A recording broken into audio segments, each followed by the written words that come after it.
শাকিব খানের যত ভক্ত আছে সব চলে আসে সেন্সর বোর্ডে। আমি তো শালা ভয় পেয়ে গেছিলাম, সারা বাংলাদেশে ছুটে এলে তো প্রায় 2-3 লাখ লোক চলে আসবে। পরের দিন দেখলাম 12 জন, আর আমি ইকবাল ডাক দিলে তো 12,000 লোক এমডিসিতে 1 সেকেন্ডে গেট থেকে নিয়ে জন্না স্পটে হাজার হাজার পর্যন্ত আমার এক ডাকে চলে আসে। সারা বাংলাদেশে আগের দিন ডিক্লেয়ার দেখলাম শাকিব খানের যত ভক্ত আছে সব চলে আসে সেন্সর বোর্ডে। আমি তো শালা ভয় পেয়ে গেছিলাম, সারা বাংলাদেশে ছুটে এলে তো প্রায় 2-3 লাখ লোক চলে আসবে, নাহলে তো 50,000 লোক চলে আসবে, নাহলে তো 10,000 লোক চলে আসবে। 10,000 লোক সেন্সার বোর্ডে একসাথে ঘেরাও করে কী অবস্থা। পরের দিন দেখলাম 12 জন, গুনছি আমি একটা 12 জন, আর ইউটিউব ছিল 30 জন, 15 জন, তো 15 আর ইউটিউব প্রায় 20-30 জনের একটা গ্যাদারিং। তো ওদেরকে যেন বলে সিনিয়রকে রেসপেক্ট দেওয়ার জন্য, ঠিক আছে? সিনিয়রকে রেসপেক্ট দিলে সম্মান কবে না, বরঞ্চ সম্মান বাড়ে। কাজিয়াত পিতা হলো সম্মান বাড়ে, সম্মান কমে না। হ্যাঁ, এই আমার যারা বক্তব্য আমি সবসময় তাদেরকে বলি যে আপনারা মুরব্বীকে মেনে চলেন, সিনিয়রদের সাথে বেয়াদবি করেন না।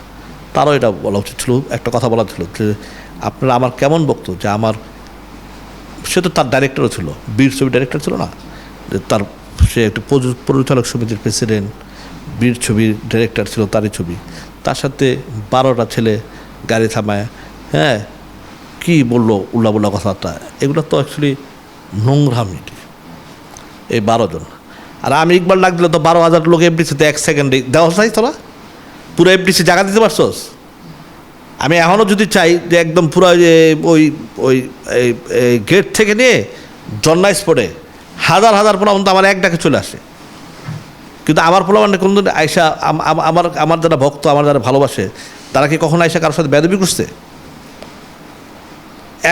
আমার কিলহিমের সময় দেওয়া হচ্ছে কেমন, নিজে তো ছিলি, দেখছোস তা হাজার হাজার লোক চলে আসছে না? এই সামনে মহরত করবো, সেদিনও দেখবি হাজার হাজার লোক চলে আসবে আমার কাছে, হ্যাঁ আমার মহরত আসবে, কিন্তু তারা কেউ বেয়াদবি করবে না। তারা ভক্ত, তারা ভালোবাসার মানুষ, এবং তারা বড়দেরকে রেসপেক্ট দেবে। এই অবস্থা ইন্ডাস্ট্রির। আমি এটা আসলে অনেক বছর পর এরকম আসলে সামনে থেকে দেখেছি দর্শকের ভালোবাসা, কিংবা এই যে সামনে থেকে আমি দেখলাম যে কীভাবে কান্না করছে, আসলে ক্যারেক্টারের সাথে কিভাবে আসলে তারা মিশে যাচ্ছে, এই জিনিসটা না আমি অনেক দিন পর দেখলাম। সো এটা আমার কাছে একটা নস্টালজিয়া ফিলও দিচ্ছে, আবার অনেক বেশি ভালোও লাগছে যে আসলে এরকম একটা ছবিতে আমি কাজ করেছি যে ছবিটা মানুষের এতটাই ক্লোজ।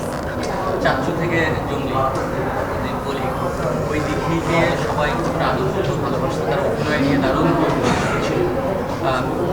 দ্বিতীয় ওই সময়টা খুব যার সাথে কাজ করেছে, আসলে দর্শকদের ভালোবাসা সেভাবে পেয়েছে। এখনও দেখি অনেকদিন পরে হলে সেই জায়গাটা আবার হয়তো রিটার্ন করছে বা ভালো ভালো কাজ দেখে দিচ্ছে। এই দুই জায়গাটা যদি একটু দিঘির কাছে জানতে চাই। আমার মনে হয় এই ভালোবাসাটা এই পর্যন্ত এতখানি আছে দেখে আসলে কাজটা করার আরও সাহস পাই। সো এটা আমি অডিয়েন্সের কাছে অনেক গ্রেটফুল, অনেক কৃতজ্ঞ যে তারা ওই ভালোবাসাটা ধরে রেখেছে, আর মনে 1%ও কমই, যার জন্য প্রতিনিয়ত ভালো কাজ দেওয়ারও একটা আসলে মাথায় তারা থাকে। তারা দুজন ভালো অভিনয় করে, দুজনের জায়গা থেকে, দ্যাটস ওয়াই তারা এই দুটা ক্যারেক্টার করেছে।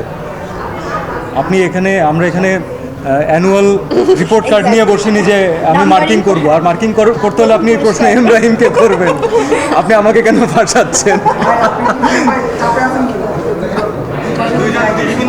আপনাদের সবার থেকে আমি অনেক বেশি পাওয়ারফুল এই জায়গায়। সেন্টার। থ্যাংক ইউ ভাইয়া, thank you. But it's a beautiful thing যখন আপনার টিম মেম্বাররা সাপোর্টিভ হয়। আমরা কেন এত জলের মুডে কথা বলতে পারছি? কারণ আমাদের মাঝখানে আন্ডারস্ট্যান্ডিংয়ের গ্যাপটা নেই।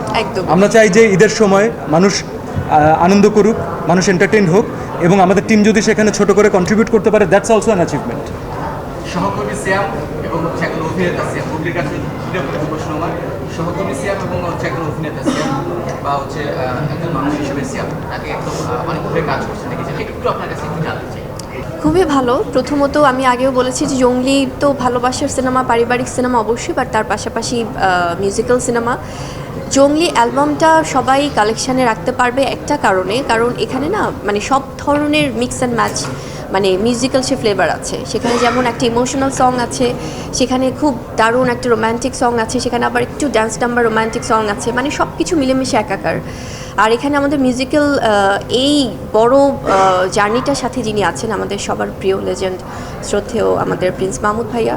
সো উই আর ভেরি মানে blessed to have him in our film.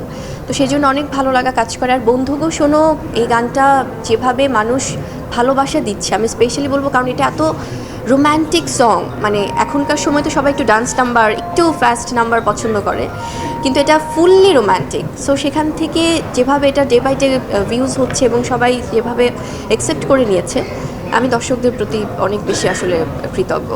সবশেষ দর্শকদের উদ্দেশ্যে বলে দেন। আর সাথে সাথে আপনি যে বন্ধুকে শুনে বলছিলেন যে আপনার অভিনয়ের মতো আপনার গলাটাও সুন্দর, তো সেক্ষেত্রে আমরা গানটা দিয়ে শেষ করতে চাই। জি জি জি জি ভাইয়া, আমি এর আগেও অনেকবার গেছি, আজকে এটা থাকুক।